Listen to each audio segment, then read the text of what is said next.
And the podcast begins with a song of rebellion. How can this podcast be my life? CD burners. Hold on, I'm fucking turning do not disturb on. Don't disturb us. I forgot I turned Get to the chorus. Hello. Hello. All right, guys. Welcome back to the CD Burners podcast. This is our new studio. If you probably haven't seen it, it's at my house. We're still working on it. Got white walls here. I know we'll probably get some comments about it. It's a little bare bones, but new studio coming together here, and we're excited about it. It feels nice, but also the AC is crazy, so I apologize. I like it a lot. I don't know if it's just because we can see the natural light coming inside. It doesn't feel like curtains up there soon. Well, it doesn't feel like we're in like a dank pit. Yeah, below ground.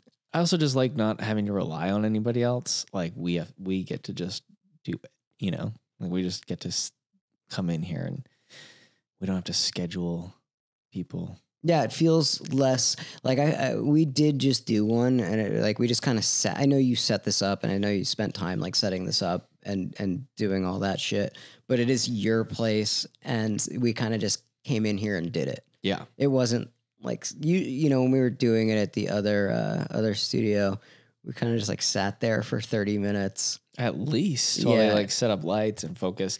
But luckily, they've done 2 or 3 Carly and Aaron podcasts in here in the same studio, so I've been able to like work out the kinks, and we're still working out the kinks with the lights and shit. Oh, and the AC every once in a while it does this. So yeah, new studio, got some kinks to work out, but here we are. I don't mind it. I don't mind that sound, and I think that it becomes like when I listen to some podcasts, it becomes like a familiar thing for me. When like somebody's air conditioning goes on, or like I don't know, dog barks or whatever. Dude, I listen. Yeah, like you hear a car go by. Yeah, and I'm like, oh, podcasters, they're just like us. Yeah, Well, today we're talking about Story of the Year, Page Avenue. It came out November 16th, 2003 on Maverick Records, and it is produced by our friend John Feldmann. I read the Wikipedia, and what did Wikipedia have to say? The first thing it said was there's an album that they made in 2017. I know this is not the album that we're talking about. It said it was mixed by legendary mixer Aaron Sprinkle, who the hell is that? Mixed some of my band stuff. Oh. And I was like, I didn't know how good he was when he was doing it. I was like with Skins, and he was like, dude, this guy, I've known him forever. Like we've been friends forever as like producer, mixer people. And he's like, he's legendary. He's like legendary mixer. The Sprinkler. He was really good. And now that I'm in Ableton, I unfortunately agree that mixing is necessary. Well, I think I thought you just think that mastering is fake. Well, here's the fucking thing. I've watched some tutorials on mixing. Mixing is very real. Even mastering is fake. The guys that are doing the mixing are like, hey, you're going to reach this point if you continue to do this where you mastering is just raising the level. Here's a preset. Put it on that. Yeah. That is what. Yeah. That's all you need nowadays. Fake thing. Turn up the volume. But mixing is super real. Anyway, the guy, I found that was the first thing that I read about Story of the Year. And I said, I know that name. Well, he had nothing to do with this album. This album was done entirely by our friend John Feldmann. It was recorded at his 1,000 square foot home in Marina del Rey. He definitely does not still live in a 1,000 square foot home in Marina del Rey.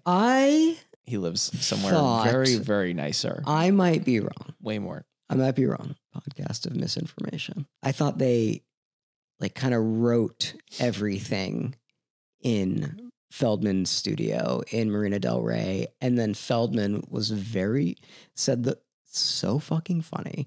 He told the label, he was like, we have to record this in Hawaii. It was just one part. It was the strings. So like they spent all this time, they spent months in the studio in Marina del Rey making this album. And then at the end of the process, Feldman was like, let's see if we can get a trip out of this. Dude, it's so fucking funny. So and they it did does 7 days in Waikiki. It's literally so funny. Reading about it, it was like Feldman suggested they go to Hawaii to record. And I was like, They were in the studio in Hawaii for approximately 6 hours out of the 7 days they were there. it's such a fucking funny Feldman move. But look, I really give it to Feldman for this stuff. He does have, at the time he was working as like a talent scout for Maverick, right? And he scouted these guys out and was like, all right, I see something here. I don't think that they sounded like this when he found them. No. But I think that he had the foresight to be like, I can mold them. Well, I think they toured with Feldman before they were working together. They actually had a different band named called Big Blue Monkey. All one word. I have something to say about this. Okay. I think that Story of the Year wanted to be an alt radio band. I think they wanted to be like Eve 6 and Lit and like Red Hot Chili Peppers and POD. I think they wanted to be like everything you hear on K-Rock.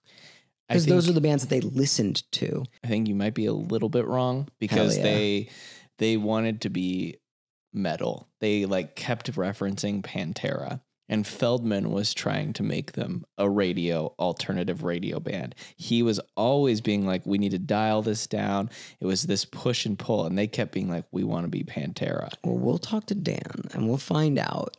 Because, there was another band that they kept referencing also. I forgot what it is. But the name Big Blue Monkey is very in line with like Red Hot Chili Peppers. Presidents of the United States of America. All of that stuff around that time. And to be fair, that's like what was happening. I'm not faulting it for them for being like, that's what I want to be. That's what I like. There's nothing. I pulled up a fucking actual Twitter image. There is a quote about the Pantera thing, but I pulled up it was a tweet that said there's nothing wrong with liking pop music. And I just changed it into there's nothing wrong with liking alternative radio rock music. Because I don't want that to come off sounding negative. Yeah. I mean, they really, Feldman has been quoted as saying like, it was my job to make sure that these guys didn't have to work at a pizza joint anymore. He set out with the mission of taking them from where they were to like a massive radio rock band. Big Blue Monkey. This is another example of a band getting signed by sneaking onto fucking Goldfinger's bus. So they snuck onto Goldfinger's bus and they threw a VHS tape of themselves doing like jackass videos onto the table and then left. And then Feldman watched the tape and was like, "Hey, you guys are like funny and the music's pretty good. Do you want to come on tour with Goldfinger?" Yeah, I didn't hear too much about like what was on the tape besides the jackass stuff. So I didn't even know if there was music. Yeah, it was like a few minutes of like concert stuff, but like mostly it was them just like fucking around and doing pranks. So if you guys want to get signed, you just have to sneak onto Goldfinger's bus. Like that's literally Same all thing. you have to do. Think about Dan. They're from Missouri. St. Louis. What is it? The like Touch Me State or something.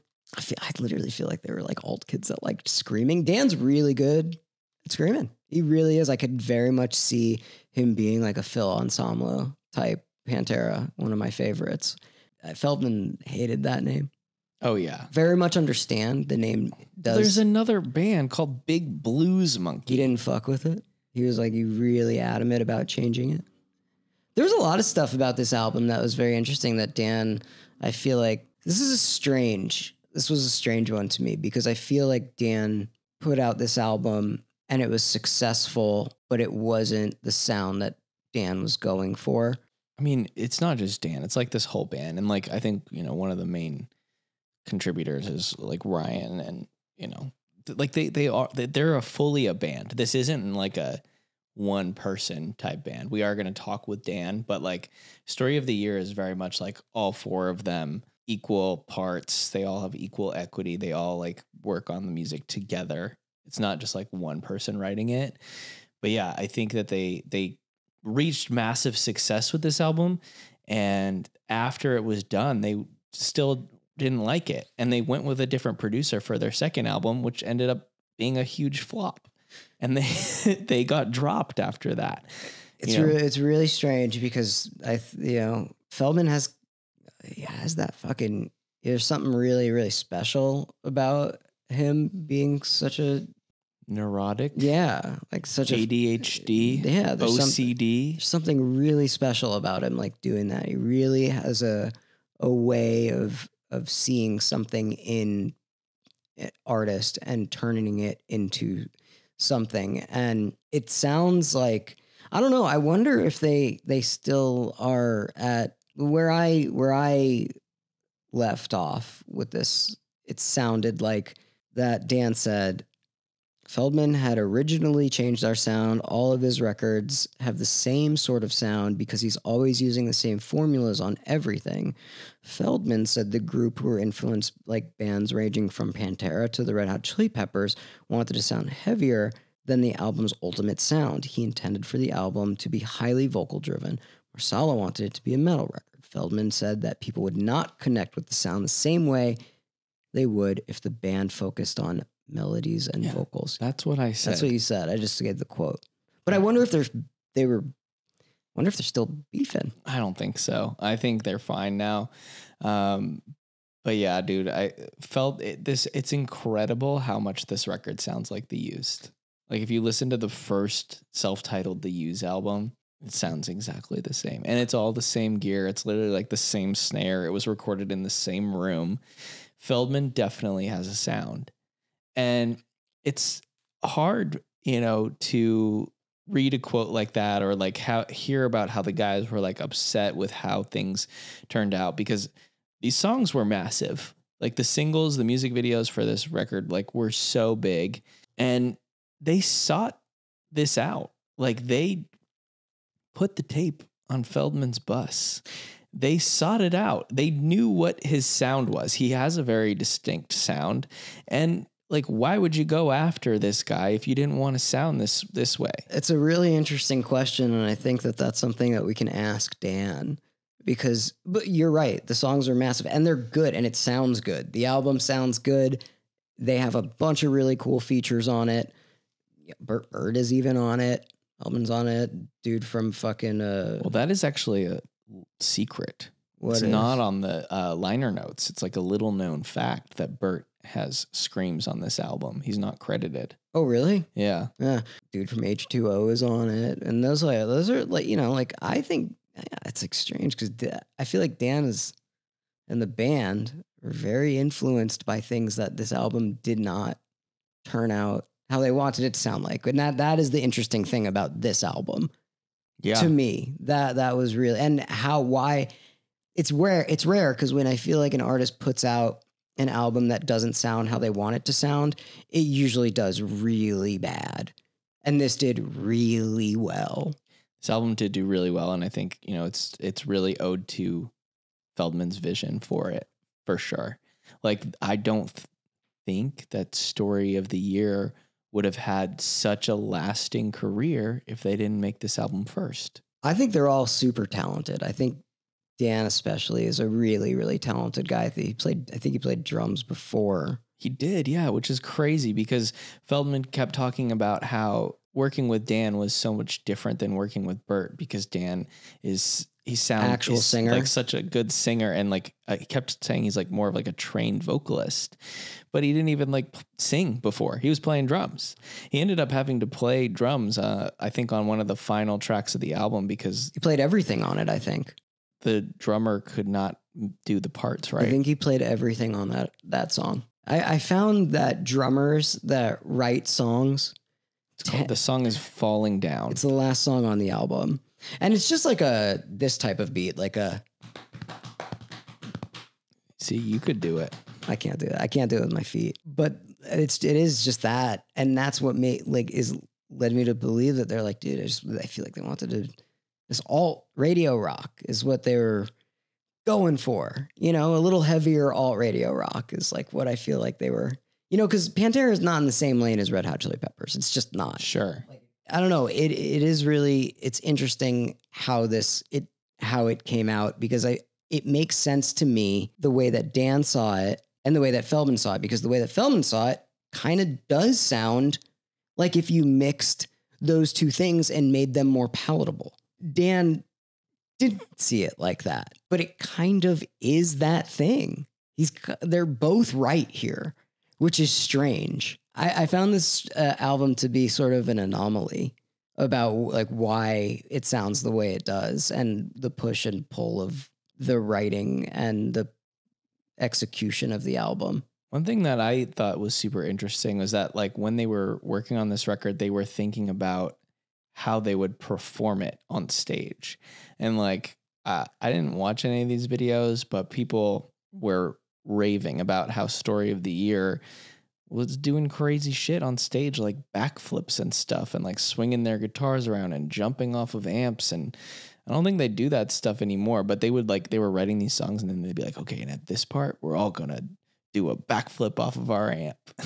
I really listening to a couple of interviews with them, I really like them. I think they're funny as fuck. I like a band that is funny. They also put like a thing that I like at the end of the CD. The bloopers. Yeah, like I like that. It's really funny. I listened to it a couple of times. You can hear it. There is like an Until the Day I Die. Did you listen to it? Yeah. Like fuck up, and it's cool. Like I think that rocks. I do like Story of the Year, and I like Story of the Year a lot more than I thought I liked Story of the Year. And having to listen to a lot of these albums, you start hearing the way that things are produced, and it was a very big difference from the album that we did before. I agree. I mean, I actually think that Story of the Year is maybe like a little underrated or like a little bit forgotten. I kind of agree with you there. Like if you go back and you look at like the tracks, like Until the Day I Die, Anthem of Our Dying Day, Sidewalks, even like these were big breakout moments like for the scene. I remember Anthem of Our Dying Day, like that music video was on Fuse nonstop. I remember getting ready for school at 6 a.m. and seeing that video like at least twice before I left. And like that was a big deal. They were a big reason why things kind of broke into the mainstream, I think. Like Until the Day I Die was number 12 on the alternative charts. Anthem of Our Dying Day was number 10. And like you're saying, talk about alternative radio band. Like that's what they were being crafted as, but they were representing our scene. Like they were on Warped Tour. They were playing 600 shows a year. They were kind of, one of the bands, like when you were like, oh, I'm into emo, like you list off like Story of the Year, The Used, The Starting Line. Like they were always like a top name. There's another thing in there that felt like contradictory. It was like they wanted to be a band, and then I read or listened somewhere about like how they're like, fuck, we don't want to do this like so quick because we don't want to be sellouts. But they're playing fucking arenas with Linkin Park and wanting to sound like, those bands. So, but it's like they wanted to have this like punk ethos and keep it there, but sound the way that they sound, but did these things that would drive them to mainstream. Again, it's another like anomaly and like weird contradiction of this album that I found. Did you read that somewhere or find that somewhere where it was like they were afraid of the punk scene, like saying they were gonna sell out. They didn't want it. They didn't want to. I think, yeah. I feel like it was like they didn't want. Could be wrong. I don't remember this. I didn't write it down in my notes. I feel like it was that they didn't want Until the Day I Die to be like worked at radio right away. They were like, no, we want to tour. Yes, that was it. No, you're right. And then the label was like, no, this song is a hit, and we're gonna work it at radio, and you can shut the fuck up. Maybe that's what it was. It was like, yeah, they wanted to like put in the work a little bit more so they weren't deemed as sellouts. Yeah. Which makes sense. That doesn't like feel as contradictory as I thought it. They did put in the work. I wrote down here that they played 600 shows supporting this album. It's a lot of shows. I don't know where I got that number. It's a cool number you made up. Yeah. You just start making up numbers. Yeah. Just like nobody will fact check you on the Billboard stuff. You could just say shit. This album was number 1 actually on the Billboard. It was wild because it was on number. It was played the most out of all alternative songs on radio stations for 5 years in a row. Yeah, that's a true fact actually. Oh, the album cover. Do you read about that? I did hear about this. Tell me about it. This is another thing. Like, it's just like nothing that they wanted happened with this fucking album, but it did because it was so successful. It was kind of like they wanted certain things in the label and Feldmann, and everybody made better choices for them, and they were still mad. Like, even though everything turned out like... That's what I'm trying to say. It's like, you got like, they like ultimately I rarely agree with like A&Rs and labels on like what the singles should be and what's like the best choice and the best sound. And I always am like, the artist is right. And this time, like, they seem to be pretty right for what their job was. Their job, the label and like Feldmann, their job was to make a successful album, and they did that. What was the story with the album cover? I believe that they wanted like a picture of St. Louis. They wanted a picture of St. Louis. And they got a picture of downtown San Diego on the album cover, and it was already submitted. Like, imagine that would, and like, I would be fucking pissed. Like, I would be pissed too. Like, I want my hometown. Yeah, and it's the space imaging is credited in the production notes. Space imaging. Yeah, like, I think it's just like a picture. NASA, it's imaging. like space imaging is the. Yeah, this is before Google Maps, if you can believe that. Yeah, so like a machine took it and is credited with the album cover. But it's so strange. Like, they were like, nope, sorry, we already submitted it. I mean, I don't think that would have like made or broken like the album art. It's I don't think gonna so. look the same if it's St. Louis or Yeah, if but it's it San means Diego. But yeah, it something. means something to them. It's like another thing that was taken away from Story of the Year. Yeah, totally. You know, it's just the icing on the cake. Sure. Of being like, all right, well, I guess we're just putting out the album that you guys want to put out, and sorry, it's gonna do fucking awesome. This album is good. I really liked it. I like the way it sounds. What are your standout tracks, Morgan? And The Hero Will Drown. I really like that. I think it's the first track off the album. Dan said it sounded like a Refused riff, and I think he's right. Like, he's right there. I think that it was a great way to start the album. You know, all of the songs don't sound like that album, but they're similar. I think it's a good, you put this album on and you're like, fuck, yeah. This album is really funny because I don't know if like all of it necessarily is necessary. Like, this to me feels like this was like in that era of like, you gotta have 12 songs for a full length, and you gotta have 2 or 3 singles, and then we're good. Like, there's actually even a story that they demoed out, Until the Day I Die, Anthem of Our Dying Day, and I think there was like one more, and they pre-produced all those. They played a showcase at the Viper Room. They signed the record deal with Maverick, and then they like didn't hear from Maverick again because they were like, no, do whatever the fuck else you want. We already got the hits. You're good.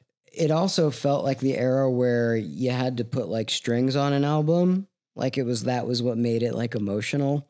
And there is a quote, which I don't necessarily agree with, but also like, fuck critics. And also it's kind of just like a dumbass thing. But I was like, I don't necessarily agree with it. I don't like the way it was stated, but I don't necessarily agree. It says, meanwhile, noted an influence from hardcore, but for some unknown reason, they sabotage each song with pissy laments or a string arrangement. I think it was like a shitty way of saying it, but it's something that I don't disagree with. Well, they had to add strings or else they would have never gotten a trip to Hawaii. Yeah, which that's awesome. That's such a fucking funny thing to be like, we have to go do this in Hawaii. Sorry, it's the only place with good strings. It's the only place that has like bongos and strings.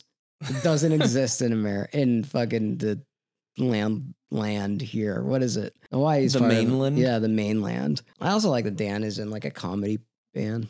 Is he? Yeah, it's called Fuck Offs and Dies. I listened to it on the way over here. It sounds like NoFX and Pennywise, but like all of it's like, fuck you, fuck you, I hate you. It's like, it's funny. It's like, it makes me really, really like him and them a lot. And the songs are like pretty, it's like good songs. Sound like, literally sounds kind of like No Effects. And then I thought Sidewalks has such a great melody. There's such a good melody in that song as like a song that I didn't really know until listening through this album a couple times. It was one of those things where I was like, oh, this could be Lady is on the radio now. Whatever. Chapel. Yeah. Sabrina. Could be any of those. Like it's a good enough melody line where it could be up there. I thought. I am incredible at calling this stuff, so. Did Sidewalks ever try? I don't even think they pushed it. Listen to like, I think it might, I don't know if it's the chorus or the verse or the pre-chorus, but it's a damn good. Oh, it has 10 million. It's a damn good. It's the third highest played off this album, which is cool. You think they did those bongos in Hawaii? They did do those bongos in Hawaii. Like that is a great melody line. And then they're like, all right, we have to add a bunch of crap. Sometimes you got to keep it simple. But, you know, for like a ballad like that, I feel like sometimes it's a little scary for a band to put like a bare naked ballad, like acoustic. I wonder if they ever recorded that acoustic, because that would be fucking sick. I feel like they did an acoustic version of this album at some point.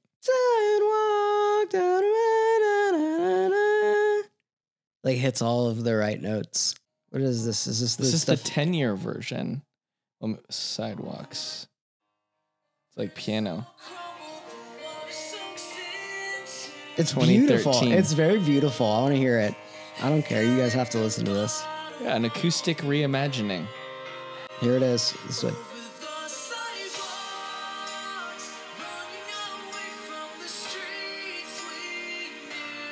It's great. Yeah, see, without the bongos. I mean, I still think it's good. I really like this song. You know what else is great? Ghost Energy Drink. It's so incredible. It's not like they sponsor us or anything.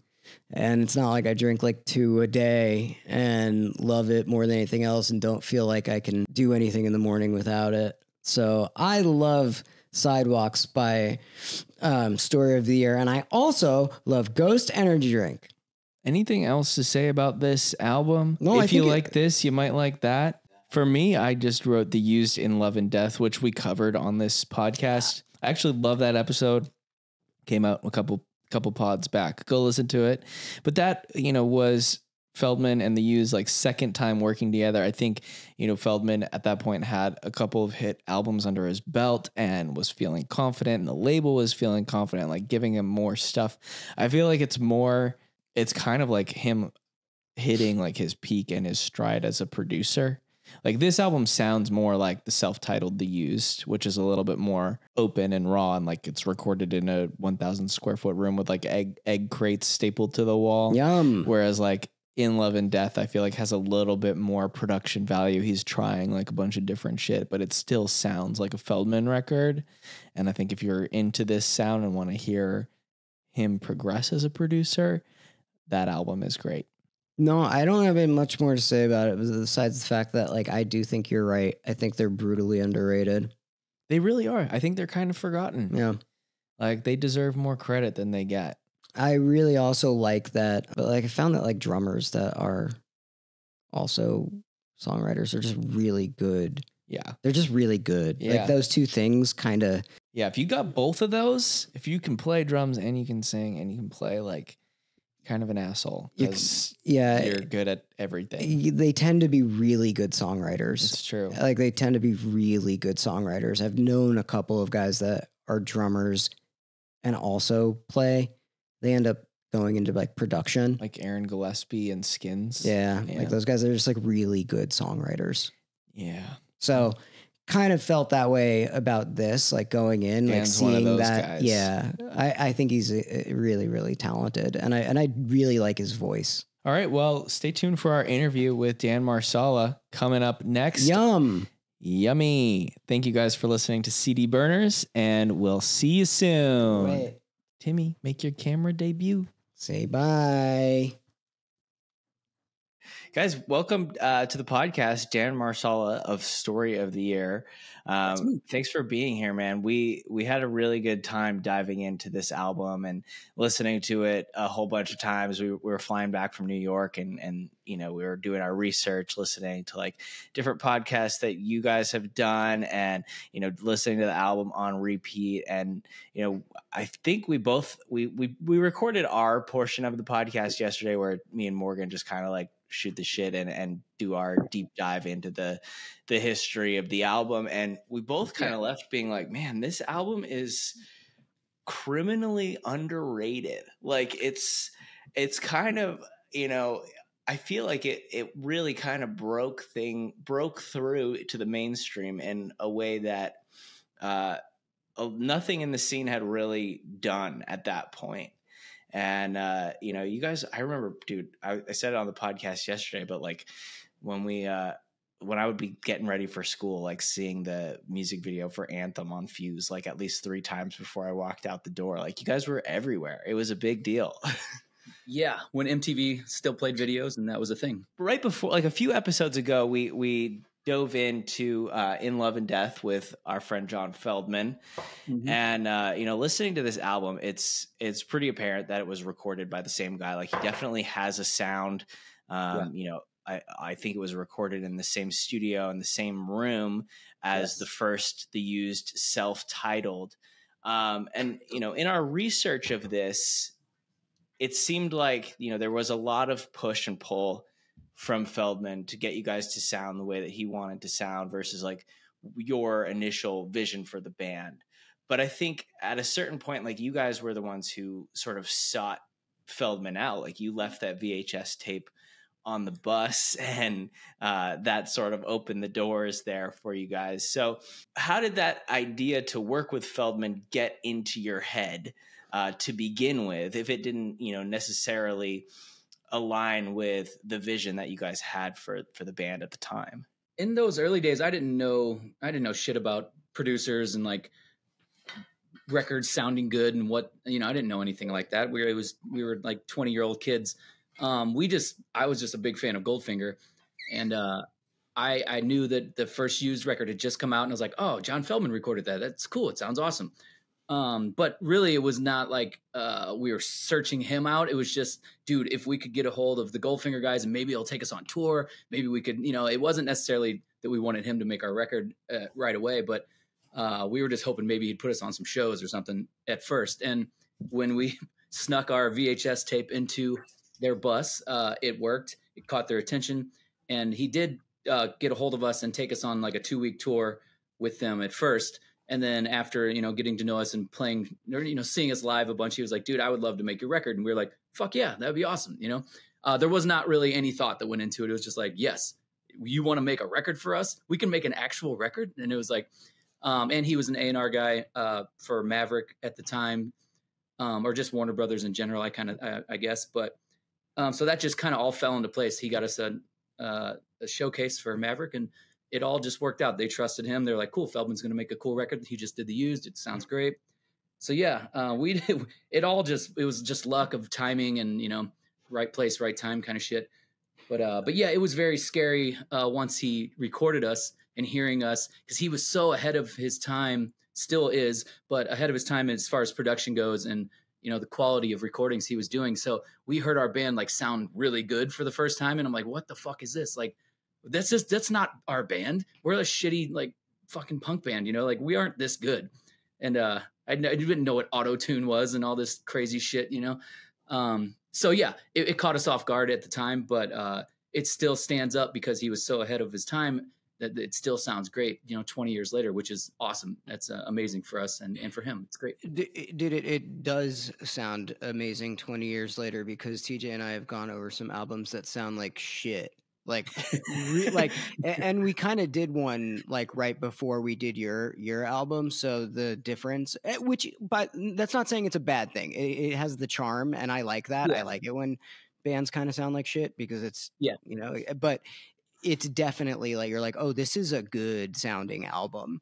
And what I really gathered from all of the research that we did was that this is where I want, why we're talking to you. Like, did your band sound like pretty drastically different before he got a hold of it? Like, is this the type of band that you wanted to be, or did you see yourselves being more in like a different lane? No, I mean, for the most part, it's exactly what we sounded like, just made a lot better, like Until the Day I Die, we had fully had that written. The structure was a little bit different. Like the end, it didn't go back into a chorus, and we just had no idea how to structure songs. But we didn't do any writing or anything with Feldmann. It was just, he was really good at producing and song structure. So he would just be like, yeah, look, why the fuck did you start it like that? Like, that makes no sense. Put this here, go into the chorus here. And we're like, oh, that's how you write a song. Cool. We had the parts, and it was like, it was the feeling of what we wanted to do was there. He just focused it and, made us write more structured songs. And, we didn't know, like I said, just like everything, we didn't know shit. We were little kids, and we were just writing songs that felt right. We're like, yeah, I guess you go into a new part here. I don't know. And he's like, no, like there is a structure you should probably follow. You don't have to, but he just taught us a lot about that kind of stuff, and just made us a better band all around. I read that you guys worked with him on some initial pre-production of 3 songs, and that was sort of like how you guys got the Maverick deal. After that happened, did you guys feel more pressure or less pressure? Was it kind of like, okay, cool, we got the deal, we can kind of do whatever the fuck we want now? Or was it like, oh my God, we just got a major label deal, like we got to do something amazing here? I don't know. Like I said, we weren't thinking about any of it. It just all kind of fell into place. The only thing we were really excited was it was Maverick, and Deftones was on Maverick. And we were like, dude, Deftones are on Maverick. We're going to be like Deftones. This is fucking sick. And that's all I remember. I mean, yes, there was like a little bit of pressure, but we had no expectations because we were just like, cool, we get to make a record. Like, I didn't think it would sell more than a couple thousand copies. I was just like, cool, if we can get a record out and maybe we can tour, that'll be awesome. We didn't really think about it at all. It's weird to be like young and dumb and naive and not, understand what you're going through at the time, like how important all the shit was that it fell into place the way it did. But yeah, we had no clue. It was just, yeah, cool, let's make some songs. Cool. John Feldmann, awesome. Yeah, it's just insane to look back on it now and think like how crazy that is. But yeah. Dude, I really do. You've mentioned it being like, oh, dude, we were 20. We didn't know shit. Like, we didn't know that. And like, I know that. We all know that feeling. And I just like, a lot of the reason for that we're doing this podcast is kind of to take a look at that timestamp in the world. And so can you just like, I don't know, being a fucking idiot and being 20 and being like, look, I like you guys a lot. I think you guys are really funny. I think you guys are a fun band to listen to and a fun band to research. There's some bands where I'm like, oh, they're very serious. And you guys, I off the bat, like, learning about you guys, I was like, these guys, I like this. Just kind of, can you just like walk us through what, like, a day in the life of what you guys at 20 were like, right when you were doing this thing? Yeah, it was never. I mean, we take music seriously, obviously, and we care, but we were like just friends. The 4 of us that are still in the band now, we were originally called Big Blue Monkey. And we were a 4-piece originally. And that's when we got signed as Big Blue Monkey.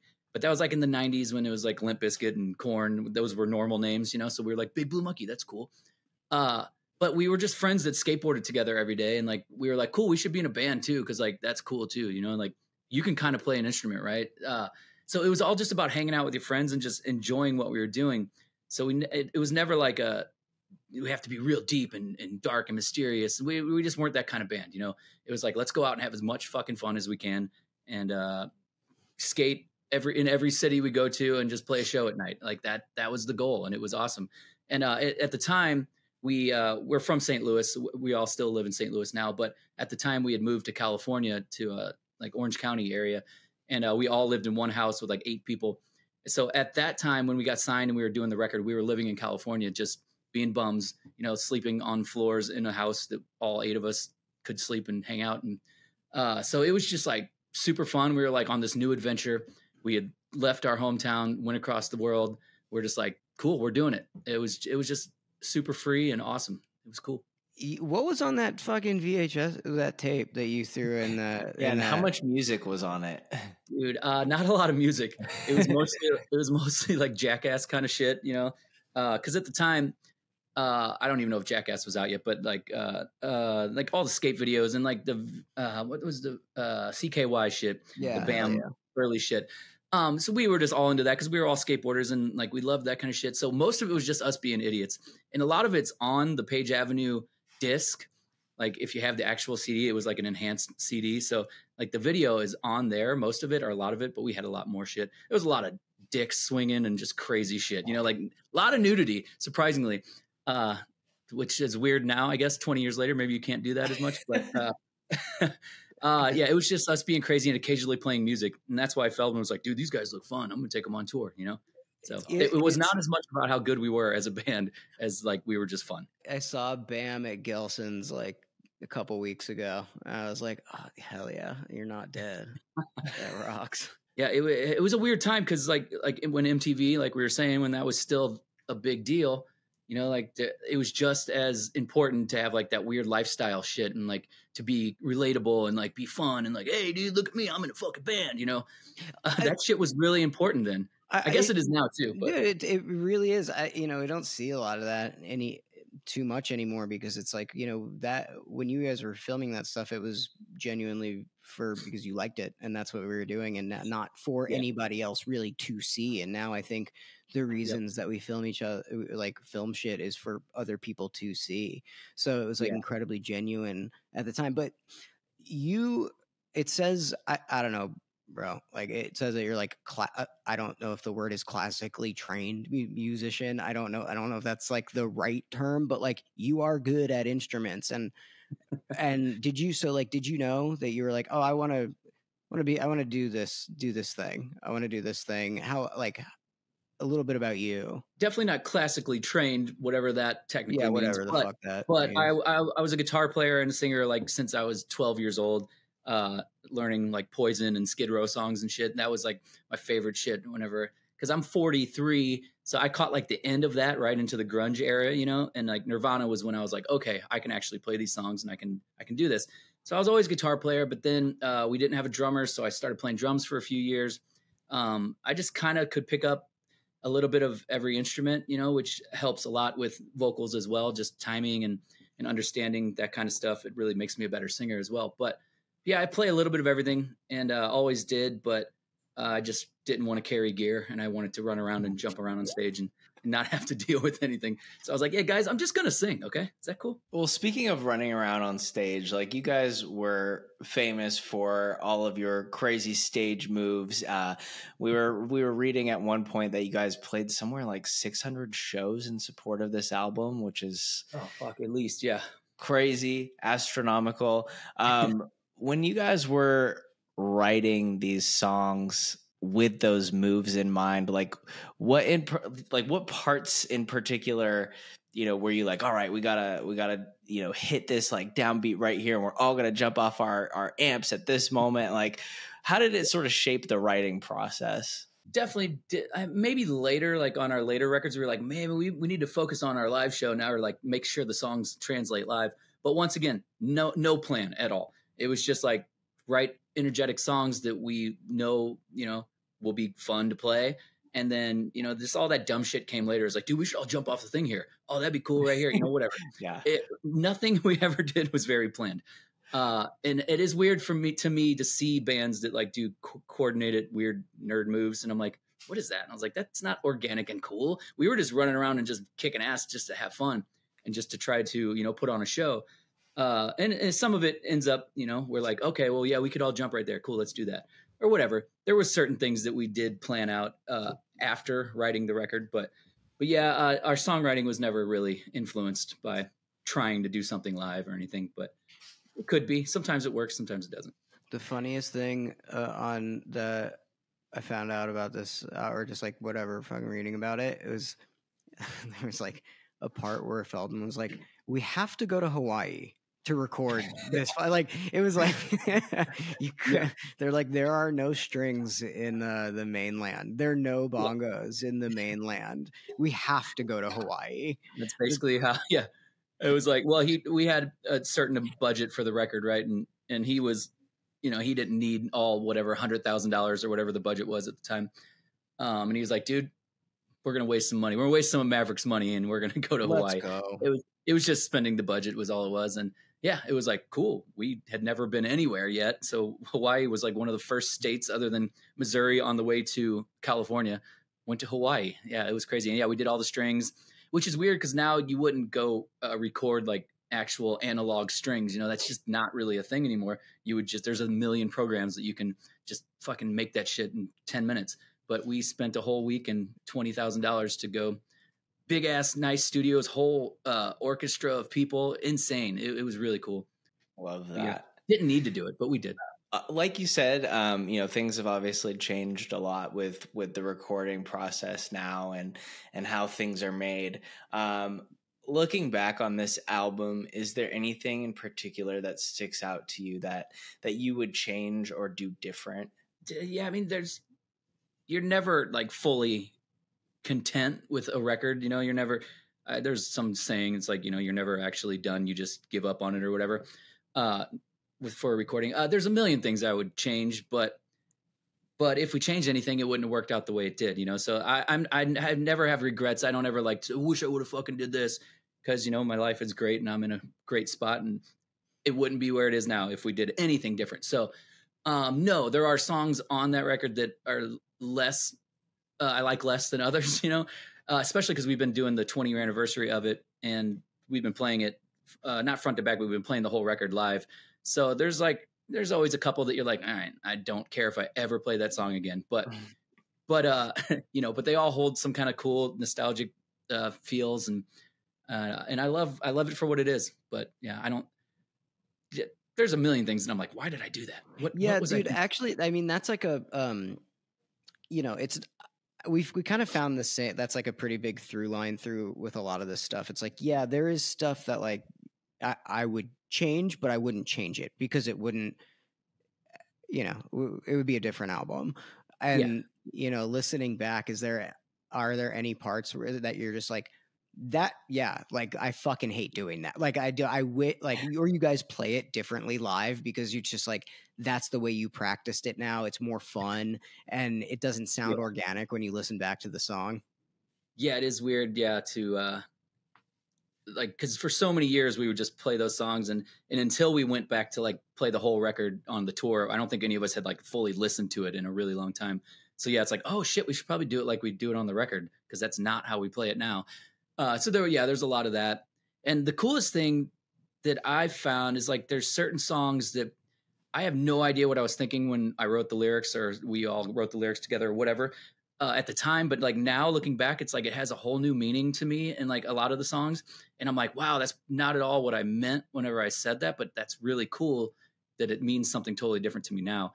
And that's the coolest part about like revisiting some of the old shit. And it's cool to, just find new meanings and things. I love that. Yeah, man, we're at different places in our lives. Things mean different shit, Yeah. Listen to a couple old songs that I hadn't listened to in a minute from like 2017 today, and they mean when I was listening to it at the time, it's like fuck, I was in that headspace, and now I'm like, wow, so I relate to this in a way different way. Yeah, it's weird. There's a song on the record called "Swallow the Knife," and it was never like one that we played live, and we just did. It's kind of a slower song, so it kind of got lost for many years, and we didn't play it. But it's actually about our a couple guitar players ago that he was in the band when we got signed, but then we kicked him out right after that. And that song was kind of about that process of, of that relationship ending.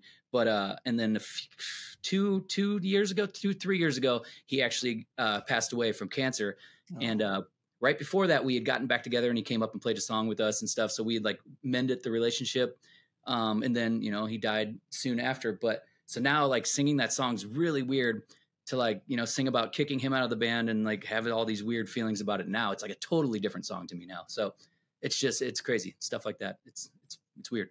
Awesome. I mean, I think that's a beautiful thing to me. I don't know, dude, is there anything about like this time period, this album, that part of your life that we can't look up on the internet? Is there anything that you haven't really talked about? I personally was like, dude, I wonder if him and Feldman are cool. Like, and I was just like, I wonder, because the way that it reads on the internet is that you guys were butting heads a lot, and like you weren't stoked on each other at the time. And I know time has probably passed, and I know you guys probably see each other. I know things are different, but like, that's not something that I can look up if you guys are chill. And it's also okay if you don't want to talk about it, but I am personally interested.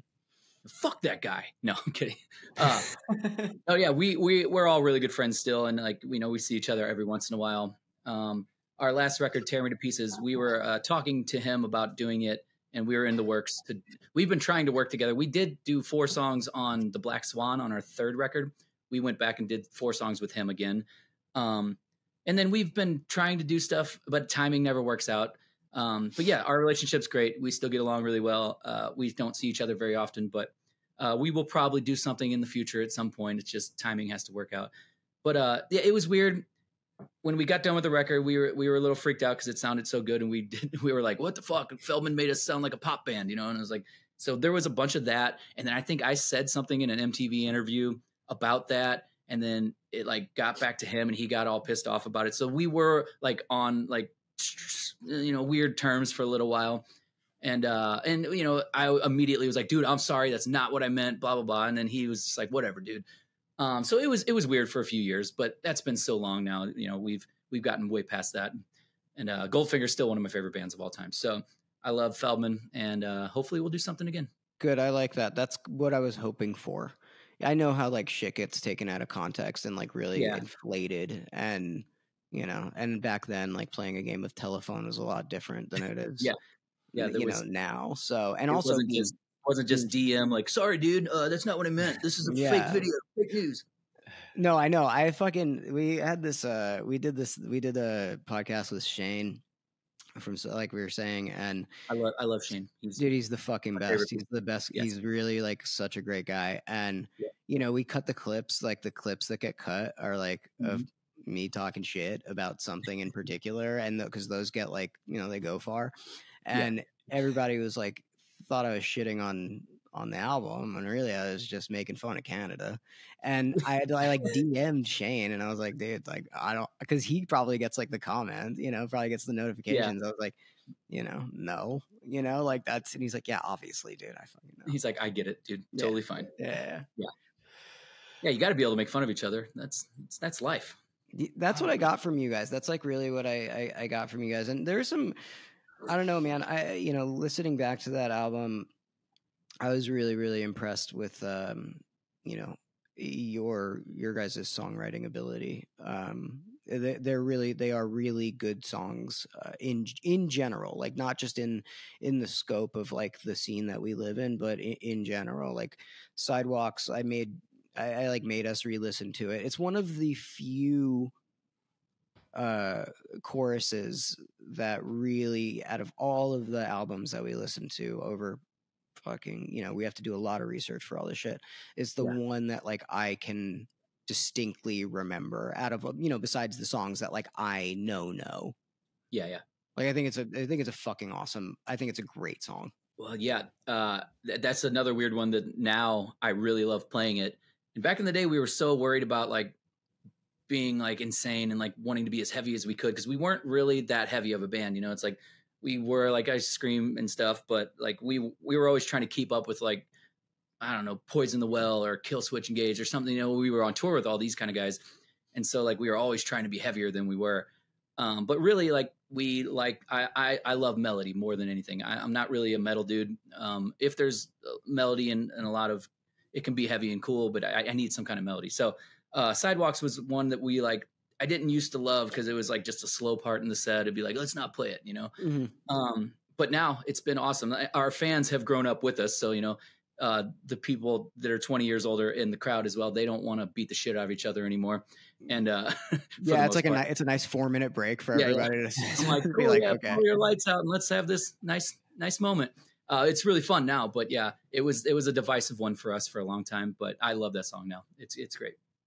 Who, like, because you do have, you got a great voice, you got a great scream. Like who, I never ask these questions, but like, who is your favorite like screamer in the fucking game? Like, who's got like? Because there are people that like I'm like, yeah, you can do it, but like then there are people that I'm like, this is distinctly different and distinctly awesome.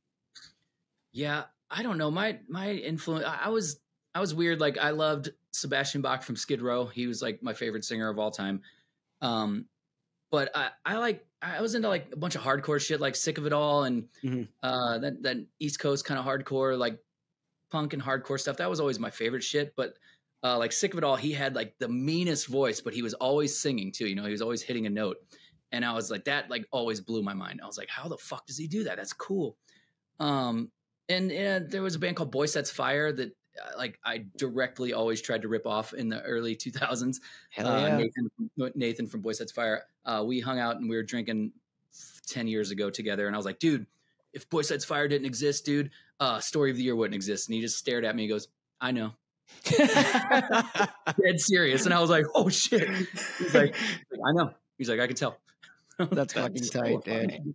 Yeah, no, I read somewhere where like Feldmann was like, yeah, they wanted to be like Pantera, and it got me thinking. And Pantera is something like I grew up on, and like Phil Anselmo, like I think that he's got the like you said, melody and screaming is like he's my like probably my favorite guy.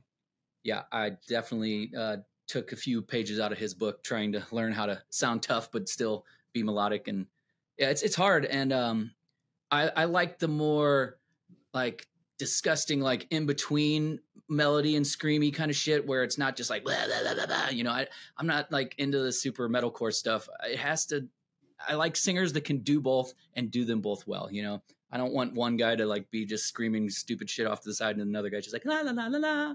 It's like, just sing hard, do your shit, do it real. I feel like you kind of nailed like the way that you just described what you like is kind of what your band sounds like. You know what I mean? Yeah.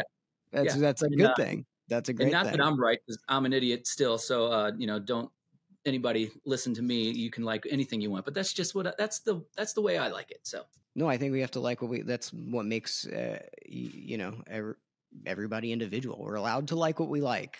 I like some terrible shit, dude. I like some really, really bad stuff. Yep. Yeah, I'm all over the place. And now I have 2 kids. So my daughter's 8. So I just listen to like girly pop shit all the time now. And I'm like, dude, this is a really good song, you know? Yeah. What's she on? She's very Olivia Rodrigo right now. Nice. She loves her. She doesn't like Taylor Swift, which is kind of cool because I'm not really into Taylor Swift either, but don't tell the world that, but we'll bleep this out, dude, so you don't get fucking like hacked. The fucking FBI is gonna fly in my window here in a minute. But yeah, she's a little musician kid. She can sing. It's fun to you know see that excitement in a little young girl. It's fun. Well, dude, thank you so much for joining us on the pod and giving us this insight into Page Avenue. And it was a pleasure talking with you and hanging out a little bit virtually. And maybe we'll see you in Vegas for a little bit around when we were young. That's gonna be fun. Yeah. It's gonna be crazy. Yeah, thanks for listening to our record still and caring enough to talk to me about it. I love that. Thank you guys. Yeah, this was a really fun one. I got to tell you, dude, we do some ones that are painful. Like we do, you know, like we didn't grow up listening to Which ones? Just kidding. I'll be happy to tell you off. I'll be happy to tell you as soon as we get off. But like, you know, we didn't grow up listening to. It's impossible to listen to like everything and digest every single thing. And so like, you know, with the slight age difference that TJ and I have, and the slight age difference that everybody's had, like we all gravitated towards different things. And so there's some shit that I just don't know, never listened to, and I'm like, holy fuck, this sucks. Yeah. But your album was not one of them. So, well, good to hear. You can tell me it sucks after we're done. That's fine. I'll accept. No, dude, I have told people that I don't like their albums. Like I'm not in the business of being like, hey, this album is awesome, and I'll find like a nicer way to say it, but yeah, I'm not like, I'm not really into it, but it's cool. Yeah. Yeah, no, I really like. TJ and I both really.